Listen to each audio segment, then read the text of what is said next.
So we've made guides on how to play as every single faction in the game, but what about the opposite? Let's start this new series with how to beat by far the most diabolical faction in the game, the Skaven. We'll split this into campaign and battle to keep things simple. Now let's begin. So of course, before we can work out how to beat them, we first need to understand their strengths and weaknesses on the campaign map, and when it comes to a faction like the Skaven, the former far outweighs the latter. They have many a mechanic to give them an edge, but their main playstyle advantage is their sneakiness, and it seeps into everything they do. Their settlements appear to be ruins until interacted with. Their armies can move around invisible and ambush you either by laying in wait or walking right up to you. They can even build cities under your settlements to sabotage you from within. All of this adds up to them being seemingly impossible to track down and take out without pulling your hair out in frustration. But what if I told you that just one thing could help with almost all of these problems, and that thing is heroes. So without heroes, you have to walk into their territory with no idea where they are, possibly walking right past an undercity, guessing where their settlements are without having any idea where to look or how strong an army you'll need when you find them. With heroes, you can send them in first, and by default they have a decent chance to spot hidden armies and increase the discoverability of undercities, which can be improved with skills. This helps negate two of those problems right out the gate, and means you can walk into enemy territory without the risk of being ambushed and attempt a fight on fair terms or avoid them completely. As a bonus tip, you can move around in camp stance and spend skill points to further reduce ambush chance. You should only really do this if they're still giving you hassle, but as long as you're spotting armies early, you should be just fine. Once you've detected any undercities, you can also remove them if they're giving you any trouble. Now yes, it can cost quite a lot of gold, but it's worth it to deny the enemy both vision and any other bonuses the building might grant. Heroes can also scout out ruins to let you know which ones have Skaven settlements in them. Plus, once they've done this, you can take a look at if there are any armies or powerful garrisons defending them, and send whatever army is needed to take them down. And need I remind you that this is all alongside the various actions that heroes can do anyway to make your life far easier. By far the best option to have roam in the map is any hero with Assassinate, since they can take down enemy heroes and remove a lot of value in both campaign and battle. But all heroes have actions that they can place on enemy heroes, armies and settlements, and depending on your options, these can counter the Skaven pretty hard. For example, slowing their campaign movement range means they can't easily disappear across the entire map for another ambush, or close the gap as easily to attack you when you aren't ready. Damaging garrisons or walls, both of which are super useful for softening up settlements. I for sure underuse heroes in all of my campaigns, and I really do think that increasing the number you have in any game will make you have a much easier time, but particularly against the Skaven, you can make your life so much easier. So aside from their sneakiness, they of course have a number of other ways they can make your games a living hell. Their corruption is one of their lesser threats, but annoying all the same. Whilst technically kinda optional for them to spread, chances are, when you're up against them, this will follow. It can be a pain to move through with all the attrition, and God forbid you capture a settlement before it's cleared up. But as with all corruption, there is a number of things you can do to make the cleanup faster and easier. Most lords and sometimes heroes have skills which can reduce enemy corruption or replace it with their own, so you can start to clear it out before you even take a settlement. Once you do have a settlement, there's always a building or two which does the same. These are sometimes restricted to fairly large settlements, but something that normal isn't is public order buildings, so if you can't clear out corruption yet, keep control of your provinces using those until you can. And of course, once you have the entire province under your control, commandments more often than not have something corruption based, so be sure to make use of any of those once you can to get things cleaned up. Some factions have extra mechanics related to corruption aside from these options, but for the most part everyone has access to one or more of these, so these are my go-tos when clearing out any and all corruption. A couple of final things the Skaven do in campaign which can give you trouble. They're notoriously unreliable in diplomacy, so any deal you happen to make with them, expect them to break it at any point and you can't be surprised. They can easily spam armies, but normally they'll be filled with cheaper slave units, so don't be intimidated if you see multiple stacks early on. Instead, scope out their comps by getting close to them before making a plan of attack. They can use rights and special heroes to spread plagues to settlements or cause massive damage to buildings, so keep assassins handy to fend these off before they can get value, and if they do land, contain the plague and repair any damage as soon as possible to keep yourself in fighting form. Some of these sub-factions have special abilities like Ickett's Workshop, Throt's Lab.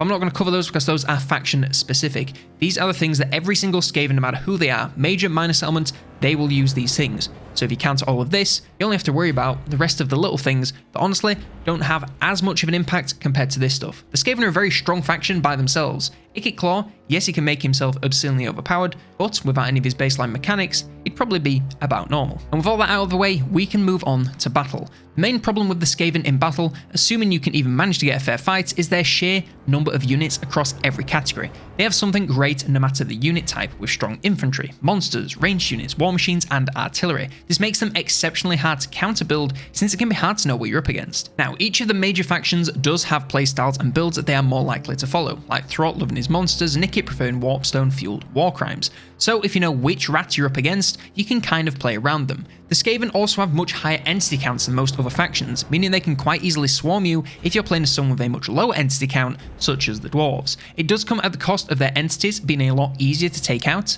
but at full HP versus full HP, they can seriously outnumber you until you get them thinned out. And one thing that's consistent across the entire faction that you can exploit is low leadership. Everything from their best frontlines units to their elite war machines suffers from this problem, and while it can just be a part of their playstyle when playing as them, when playing against them, you can exploit it to be their biggest weakness. Do whatever you can to lower leadership in their troops to get rid of major threats as fast as you can, and there are a ton of ways to do this. Just taking lots of damage, being surrounded in melee, even being hit with spells and abilities can reduce leadership. Now, depending on the unit, the approach after they break changes. For most front lines, you can probably let them run away since most of the time they'll be a higher value target beyond them.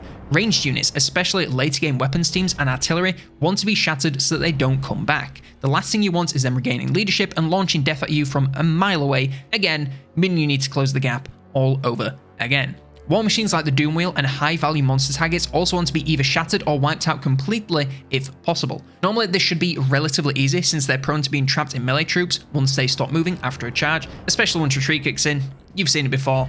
The models just bug out, so you should have an easy time picking them off if you've got some ranged troops. Add on to that fairly large hitboxes, and any ranged should be able to pick them apart fairly easily. And of course the rules from on high, Lords and Heroes. These want to be your priority targets more so than when fighting any other faction. Sure, Lords and Heroes are always high value targets, they provide leadership to nearby units, but with Skaven it is so much more important. Not only will units miss out on any encouragement auras, but the leadership debuff they gain from their Lord rooting and hopefully dying can instantly break them if anything else is going on. Now, the one problem with all of this is the fact that most Skaven units are pretty quick on their feet, even more so once they take damage and start to break thanks to their strength in numbers and scurry away passives. So once units break, chasing them down to finish them off can be a real challenge if you don't have something quick.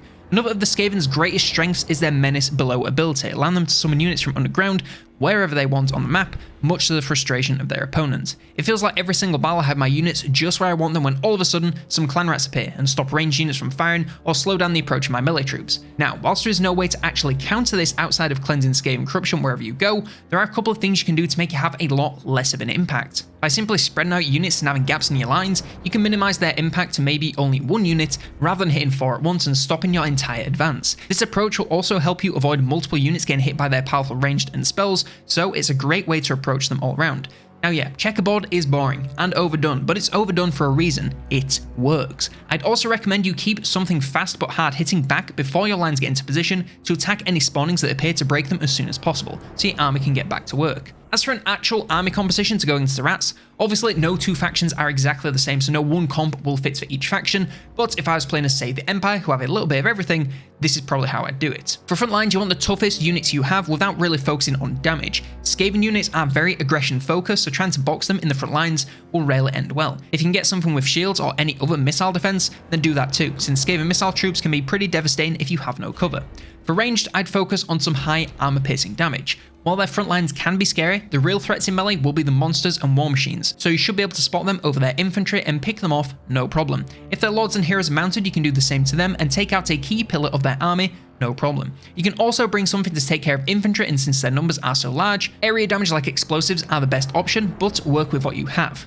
As for artillery, as much as it pains me to say it, probably avoid unless you're someone like the Lizardmen where they can defend themselves. Immobile artillery pieces, left behind by the rest of the army, will make for easy targets for either the Menace Below or a fast unit of Wolf Rats, so will end up being a hindrance you have to wait for, or a waste of gold that gets taken out every single battle. Something that can defend itself like a steam tank or a Stegodon is fine, but regular mortars are a no-go. Something fast like some Cav are a great choice, even better if they can fly. Not only will these be useful for rushing into your troops to take out any Menace Below on the approach, but they'll also work great at flanking their army to get any precious ranged units in the back lines, or simply charge the backs of the front lines to shatter their fragile leadership. As for leading these armies, this varies perhaps the most between all factions, but let's make it simple. You'll probably want at least one mobile fighter and at least one powerful caster. More of either if you want. The fighter is going to be there for general support, taking out the Menace Below as they appear and seeing off threats to your back lines rather than getting too deep into the front lines. Your casters are going to be there to drop spells onto their front lines and deal huge area damage to their troops to drop their leadership. A bunch of lords have great leadership sapping spells, and it's all going to depend on what you have available to your faction, so take a look at each lord to choose the right one for you. For my Empire build, I went with Shadows and Fire. Shadows has leadership sapping spells alongside huge area damage, and Fire has a ton of area damage that literally saps leadership just by hitting their units. Of course, if you're low on hero capacity, then just work with whatever you got, but as long as you're filling each of these areas at least once, you should be fine. So the battle strategy is move up and hold back their infantry and monsters with your front lines. Focus down key targets like monsters, lords, and heroes with missile infantry. Use fast and flying units to flank and destroy their missiles and artillery units to shut them down as soon as you can. Use casters to deal area damage onto their front lines and reduce leadership on key units. And once their units start to retreat, make sure they're not coming back if it's something valuable. And at all times, keep your backline spread out to avoid area damage or the menace below. Do all of this and you should be on your way to victory over the Raz. And that is just about everything you need to know on how to beat the Skaven. Let me know if you think there's anything else that I missed in the comments below. Like, subscribe, and if you instead want to know how to play as the Skaven, then check out this video here to see my faction guide.